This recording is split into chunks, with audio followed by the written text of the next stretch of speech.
Si Attorney Lopez, extended yung detention niya, no? So, meron siyang meetings today with all the lawyers. Nandiyan na rin yung kanyang mother who will join the meetings with the lawyers.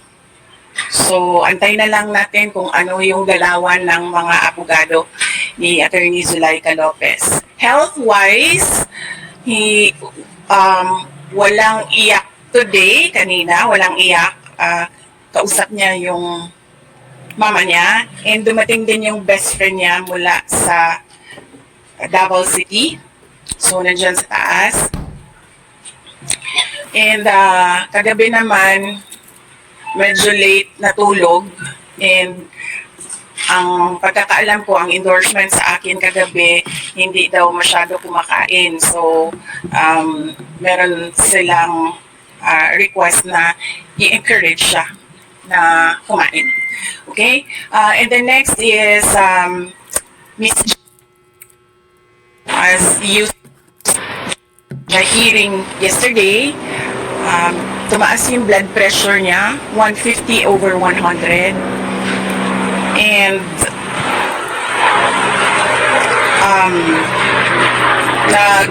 nawalan siya ng consciousness.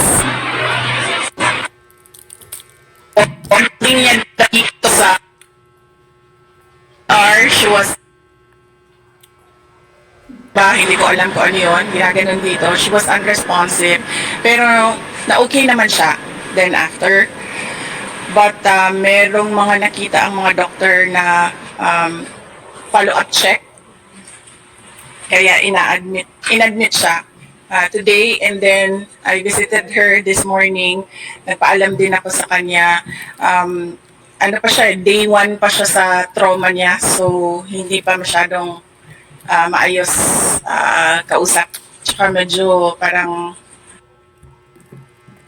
napagod siya. Siya ng time na makausap yung mga doctors niya, and then tanong natin sa mga doctors kung ano yung pwede sabihin, tsaka sa patient kung ano yung pwede. Kagabi nag-CT scan siya kasi they wanted to rule out a stroke. So, hindi ko rin alam kung anong results. Hindi ko nakita. Hindi din nasabi sa akin. So, tanong lang natin sa patient kung anong part ng medical, information niya ang pwede niyang, gusto niyang i-share. Kasi pinagalitan ako ni Nicole kagabi dahil binanggit ko daw yung panic and asthma attack niya na medyo na-traumatize yung family sa Davao. Yes. Ma'am, okay. Yung reaction ni Attorney Zulaika doon sa extension po ng content niya? Ang sabi niya, she'll take legal steps. Yun yung sabi niya sa akin. And then sinabihan ko siya na, well, hindi na ako sasali sa discussion dyan. Kausapin mo na lang yung mga lawyers mo. Anyway, nag-hire ka man ng lawyers mo. So, ngayon, isa-isa darating yun. Mag-usap sila. Tsaka nandiyan din yung mother. Yun din yung sinasabi ng nanay niya, because yung nanay niya is used to work for the courts in Davao City. So, merong alam sa batas. In court cases, yung mother ni Yusek Lopez. So, yun din ang sabi ng mama niya. We want to take this to the courts. I do not know with Miss Gina Acosta, kasi hindi pa nga siya medyo makapag-isip ng maayos. Pero nasabi sa akin kanina na nag-video call na daw with family. Kasi yung next of some of the relatives nasa United States. Okay? Ma'am, yung next agenda sa PSC.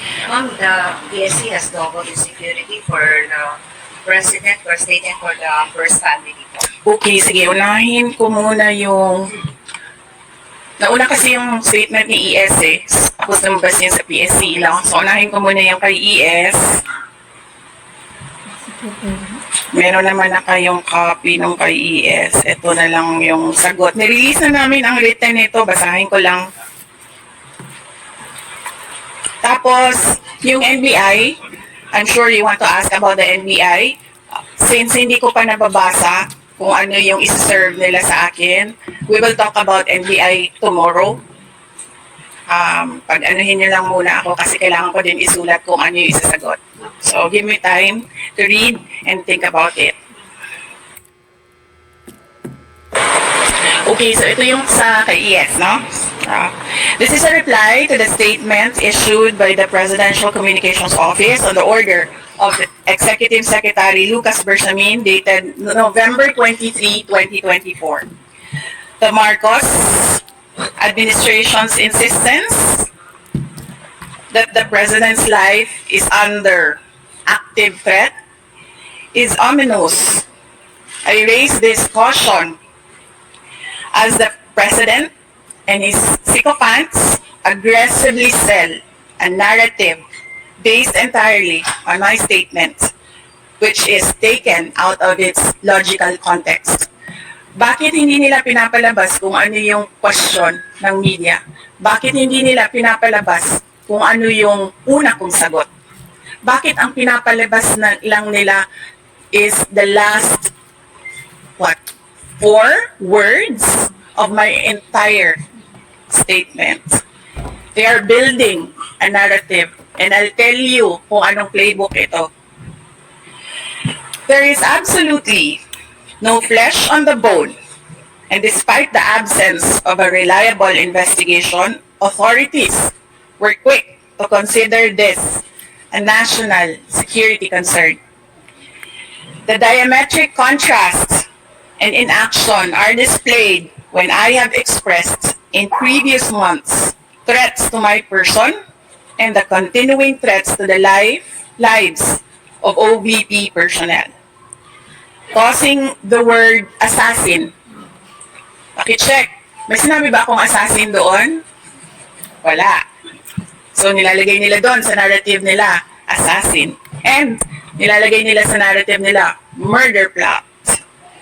Into this issue, tossing the word assassin into this issue makes things even more terrifying for our country. And especially because I never used that term during my recent consternation against the Marcos administration's failure to serve the Filipinos while it masterfully persecutes political enemies.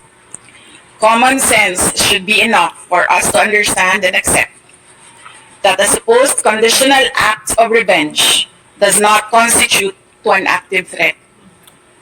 This is a plan without a flesh. Pag pinipilit,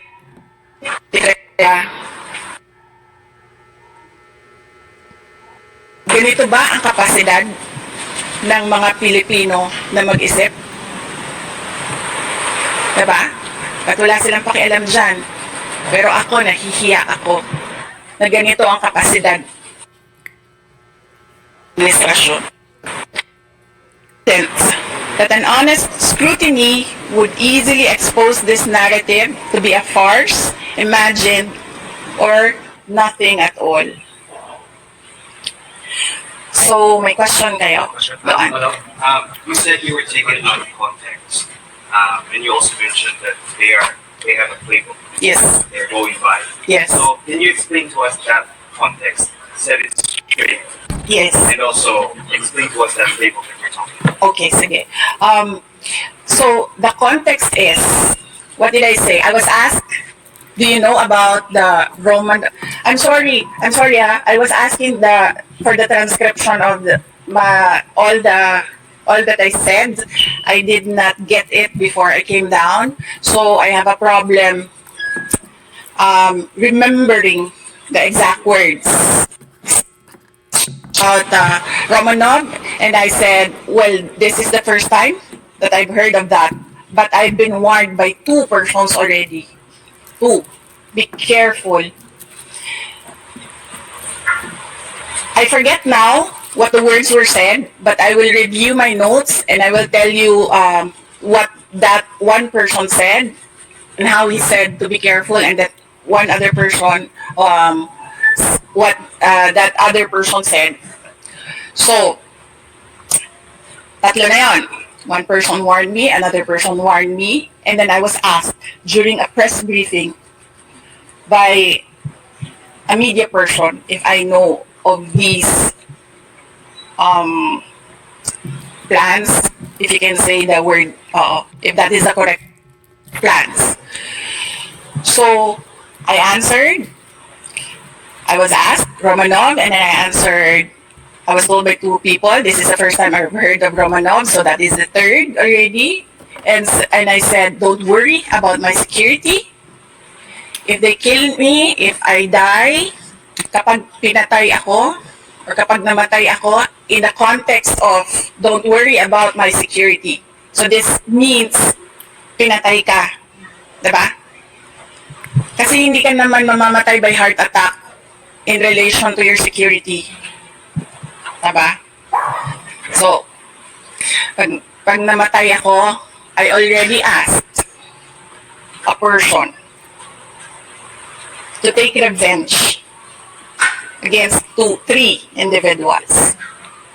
So, my question now to the administration, is revenge from the grave a crime? So, but you already talked to a person. Yes. Do that. Yes. In the event that you get killed. Yes. Yes. So that much is clear. Yes. So I have to die first. They have to kill me first. They have to kill me first. So now they can't kill me anymore. Unless they want to die. There Ma'am, in you the see- playbook that you were talking. Yes, the playbook. The playbook. For political persecution, they suppress and oppress opposition. And then somebody was assassinated on the airport tarmac. Diba? They oppress and suppress, and the people were getting angry, frustrated, and what did they do? They created a scenario that there is a national emergency. They set bombs to create a scenario that there is a national emergency, and then they assassinated their political enemy. So that's the playbook. We already saw that in history. So that is my proof. Pero, right? Yes. Based Ang hindi lang po nagawa ni Benigno Aquino Jr., kaya po hindi siya ano bang tawag yan? Revenge. Ano revenge? Nakaganti. Hindi siya nakaganti. Kasi hindi siya nagbilin. Diba? Kaya, hindi nakaganti si Benigno Aquino Jr. kasi hindi siya nagbilin. But you know, Benigno Aquino Jr. is not Sara Duterte. So, ibang tao din siya. Ibang tao din ako. right now, sabi ng Department of Justice, improving na yung kanilang ginagawa na investigasyon. Okay. So, Sir, based dun sa naging statement niyo. I have to cut that, sir, because I have to read the subpoena. I've not read it, so I need to write an answer. You can't read the subpoena, but just to confirm, you are gonna, when the subpoena is served and you've read it, you are Yes. gonna go to the NBI and you're gonna thank the NBI. I cannot answer that because I've not read what the content of the subpoena is. So, I do not know. So, we'll stop about the subpoena now. Let's stop talking about DOJ and subpoena and let's allow me to read through it and then think and then write an answer and then we'll talk. Let's go back to the text. Sabi ni Badoy, sabi ni Badoy, meron daw kayong assassination attempt. There's assassination attempt against you before your birthday. Can you clarify? Had there been really assassination attempt before your birthday daw po ito, ma'am? I have not talked to Lorraine Badoy, no? So, let me just talk to her and ask her, no, kung ano yung information niya. But we are actually preparing right now list of proof that they are ano ba ito? The whole of government is going after one person, and that's me. But kung gusto nyo, basahin ko yung PSC, mas ano yon, mas merong, I discussed one threat. So, Ano yun? you wanna do that? You wanna do PSC? Okay, sige, let's do PSC. But, maraming salamat sa pagbabantay ninyo kay Yusek Lopez and kay Gina Acosta. And pakiusap ko lang na bantayan ninyo siya kahit mag-shifting lang kayo, maiwan lang isa just to make sure na, kasi may takot din yung nasa taas na, actually ang takot ni Yusek Lopez lagi sa gabi. Oo, kasi tulog lahat ng tao, nagpapahinga lahat ng tao. Walang makakapalang. So, maraming salamat. Okay, PSC tayo. This is in response to the statement of the Presidential Security Command dated 25 November 2024. The Vice President Security and Protection Group was created and became an armed forces of the Philippines-wide support and separate unit by virtue of the Department of National Defense Order signed by former Secretary Delphine Lorenzana dated June 20, 2022 with a corresponding AFP table of personnel and equipment. This was a move to distinguish the security of the Vice President and make it independent. After I resigned from DepEd, nakita niyo na yung pattern. After I resigned from DepEd, the unit was unceremoniously assigned as a unit under the Presidential Security Command. July 9, 2024, ang order ng DND.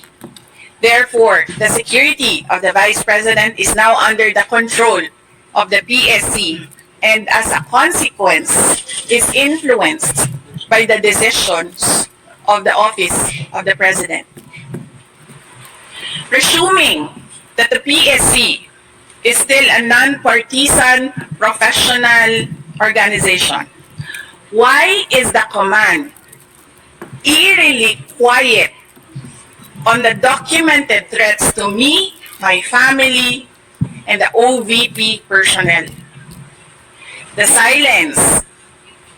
Ito, natural assumption ito natin lahat. The silence is proof that the inclusion of the VP-SPG in the PSC is clearly to undermine my security and nothing else. So that's one threat. Bigyan ko kayo ng listahan ng madami with proof. Ito, with proof. There's a DND order. Separating your security. Yes, no. Tucking my security under PSC, which is influenced Yes. by the decisions of the Office of the President. So ano yan? Lahat ng galaw ko, lahat ng ginagawa ko, kung saan ako, alam niya, alam nila. So anong gagawin nila? Anong value ng information sa kanila after ako mag-resign sa DepEd? Before, when I was with DepEd and working to help the administration, wala namang ganun eh. Diba? Tapos pag mag-resign ka, ganito ang gagawin sa security mo, imo-monitor ka. Well, that's one threat. So, I'm coming up with a list of threats, pero we'll take that up baka next week na. Kasi, tao lang po. Hindi kaya magsulat ng kayo, mga galing kayo, mabilis kayo magsulat. Ako, kailangan ko... Are you afraid? Are you saying that there's a threat for you to get killed by the administration? Well, that is a possibility. You see what they're doing right now? That is an example. They are undermining my security. That is just from the PSC. Hindi ko pa dinidiscuss ang galing sa PNP. Diba? Ano yung intent to hire? Yung nagsabi sa'yo ng dalawang tao, anong klaseng threat naman yung sinabi sa'yo, binar sa'yo? Hindi ko, mahirap kasi mag-browse ngayon. Hindi ko maalala yung words na ginamit. Oo. Ma'am, with this, I don't trust my memory. Pero in what manner ba? Assassination plot ba yan? Paano ba ito? Hindi, iba yung words ng no assassination plot. But the general message is threat to life. Yes. you said something like that. Oo, huwag niyo lang muna i-quote ha, kasi hindi ko maalala. I don't trust my memory right now, so I need to review the notes so that I give you a verbatim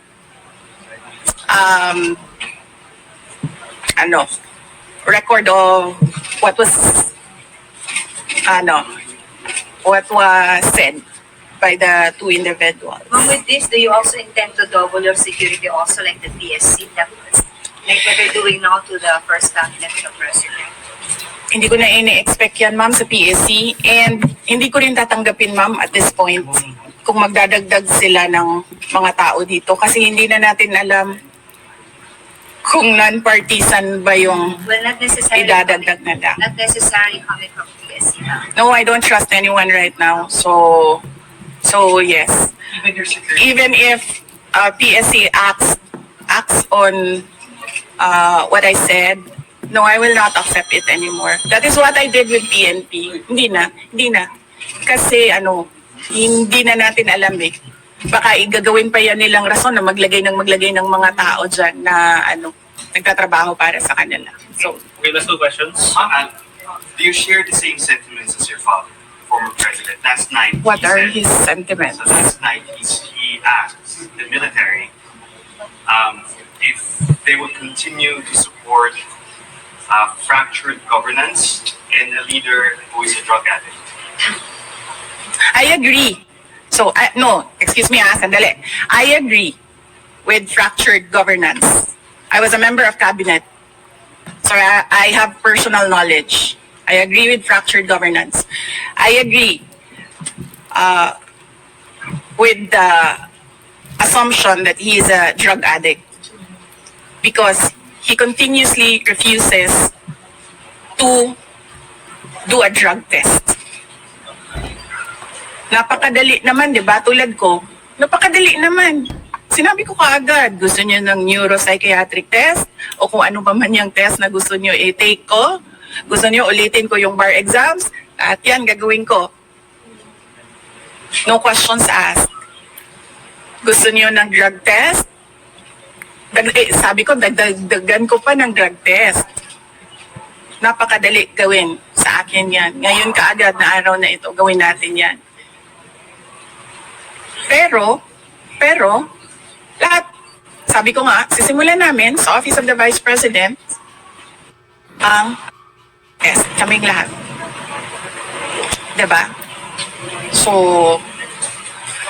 dapat, tayong lahat sa gobyerno, mag-drug test tayong lahat. Lahat ng mga congressman ninyo, pag-drug test nyo. What about So are the you- question for the military? No, I do not agree with that. So, as I said, i-qualify niyo yung answer ko. I agree with the government. I was a member of cabinet. I agree with the assumption that he is a drug addict. I think mine is assumption. I think the former president has evidence that he really is a drug addict. So, pare-pareho lang din yun. Ma'am, are you... Sorry. Sabi ko nga, diba, noong kailan ba yon nagsalita ako, sabi ko, dalawa lang naman hinihingi natin. Diba? Ibigay natin yung pangako natin sa mga tao. Diba? Ako, bumoto ako. Kasi sinabi 20 pesos ang per kilo ng bigas. And that would help so many families right now. Diba? Pangalawa, tingnan natin ang tinuan ng lahat. Diba? Pag-drug test nyo din yung AFP. Pag-drug test nyo din yung AFP. But somehow, hanggang ngayon, OPP pa lang din ang papadrug test. I wonder why. Last question, please. Reconciliation between and President. No, hindi ako tao na nagpapaareglo. Tsaka hindi ako tao na nabibili ng pera. Ma'am, are you a threat na to national security? Am I a threat to national security? What they are doing to me is a threat. Sagot ko yan sa NSC. Mamaya, bukas. Okay. Ma'am, may napanggap na bibinigay sa inyo software si First Lady Sara Neta Marcos. Para saan ba yun? Millions na yun. Yes, I'm waiting for that question to come up in the committee hearing. So let's wait for that question to come up in the committee hearing. Friday, will you be able to attend the next hearing po? Just like yesterday. Yes, I'm free on Friday. Tomorrow I'll be in Basilan, and then Thursday I'll be in Lingayen, Pangasinan, and then Friday I'm free. So you're ready to answer all their questions now. I will answer my questions because I need to be there to help the other OVP personnel. They have expressed that they feel safer and they feel more comfortable if I am with them. But I will not be recognized if I don't take my oath.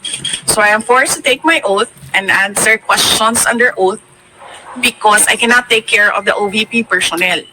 But for example, to explain how 125 million pesos were spent within a matter of 11 days, or they have questions about acknowledgement receipts, will you explain all those or answer all those questions? Isn't it that they've been asking those questions from the resource persons, from COA, from the OVP personnel? So why will I answer again? I already answered when we sent our answers to the Commission on Audit. It was clear there. In fact, ayoko naman kasi mag-discuss ng CF ba, but in fact, the 125 confidential funds had a notice of disallowance, but not the entire amount. Let's make that clear. Not the entire amount of the 125 million was disallowed by the Commission on Audit. Meaning, all the rest of the funds, I do not have the number right now. I think it's approximately 70 million that was disallowed. But that is subject to appeal because gusto ko ba sabihin ito sa inyo? Dahil during the discussion, I was telling the lawyer to submit a document. But the lawyer said, no, you know, when lawyers are discussing and they have their own positions, it's really a difficult meeting to do. I said to submit, and then the other lawyer said, do not submit. Eh di lumabas yung disallowance, and then sinabihan ko yung lawyer, sabi ko, tingnan mo, lumabas yung disallowance. Sabi ko, sa appeal, ilabas mo yung document. Ma'am, si Colonel Chica and Colonel Nolasco na nabanggit po naman. Wait lang ha, so tapusin ko lang. And then, so, cleared na yon. The first, second, and third quarters, ewan ko lang kung sinasabi ito ng mga congressman. Of course, hindi nila sinasabi, di ba? Because they want to, present their own narrative. Tapos na yon. The money in DepEd, first and second quarter, cleared. With credit, audit is on the and it's ongoing. So you cannot question an ongoing, you cannot audit the funds of any government office because that is the exclusive domain of the Commission on Audit. Bakit nag-audit ang ating mga congressman? Dapat sila gumagawa ng batas. Nakikita nyo? Ngayon, in the proper time, we will legislate. Kasi sinasabi namin where is the proposed legislation? Hinahanap namin. So ngayon, dinadagdag na nila yun. Madali lang naman siya Pakinggan nyo lang, basahin nyo lang lahat ng mga nangyayari. Madali lang maintindihan ko anong ginagawa nila. Okay? Last question please. Last question. Kumarap na si Colonel Nolasco and Colonel Chica, mas maiintindihan na ba ng publiko at ng Kongreso itong paggastos po ng confidential funds? Really, I still say that confidential funds, the use of confidential funds cannot be divulged sinasabi ko pa rin yan. They cannot be divulged in public. It will compromise lives and security of personnel who are cooperating or who are nandoon sa kabila na asset. You cannot do that. That is why it is called confidential funds.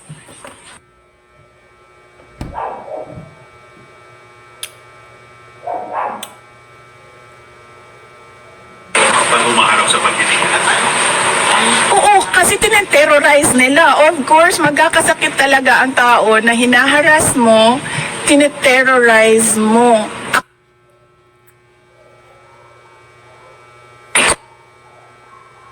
You can terrorize me and harass me all you want.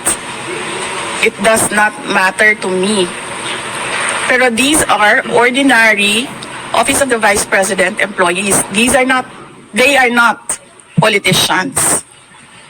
They are ordinary citizens. So, pag hinaras mo yan, terrorize mo yan, ganyan talaga mangyayari. Sinasabihan ko yung doktor kagabi, Doc, i-clear nyo yan na mag-attend ulit. Kung sa susunod, diretsong stroke na yan. Ngayon, swerte tayo, hindi na stroke, hindi na heart attack. But the family has a history of heart attack. Lahat ng kanyang ang parents and I think some relatives, heart attack lahat ang ikinamatay. So, ano ba? Papaupuin pa ba natin doon? Tapos antayin natin, ay, na heart attack. Si Ma'am Gina, Si Acosta. Yes. Diba? So, yes. So, yes. Yes, Mr. Billionario, pahingi ng pera. So, critics din, they're saying, Yes. of course, you've already said that you're here almost 24/7 because you're concerned about your staff. Yes. Some of your critics say you're here 24/7 because you're afraid they might say something, they might divulge something that might incriminate you. They are attending Yusek Lopez attended the hearing. They can ask her questions there. I was not there when Yusek Lopez attended the hearing, so I was not there to influence her and tell her what to answer. If you saw me yesterday, I was not looking at Gina Acosta. I was studying. I was reading laws.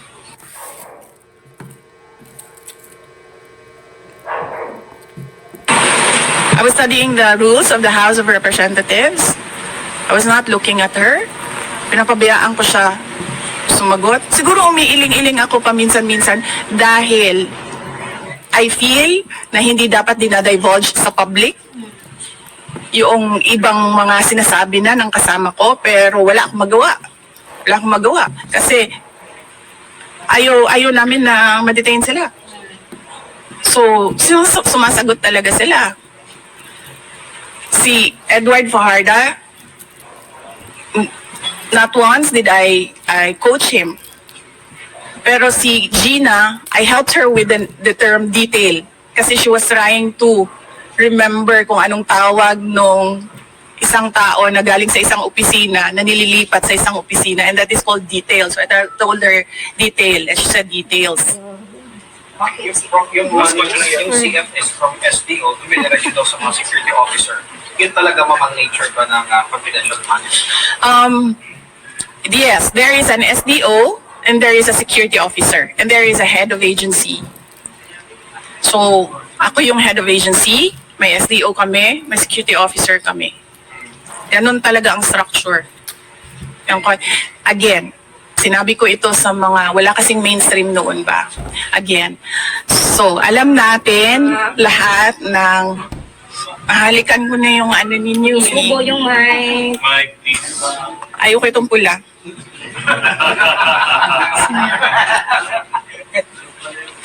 Saan galing yan? Ayun! Okay, saan? Saan ako? Okay. Alam nyo, diba, meron kayong mga naririnig ng akusasyon ng nakawan dito sa ating gobyerno. Corruption in government.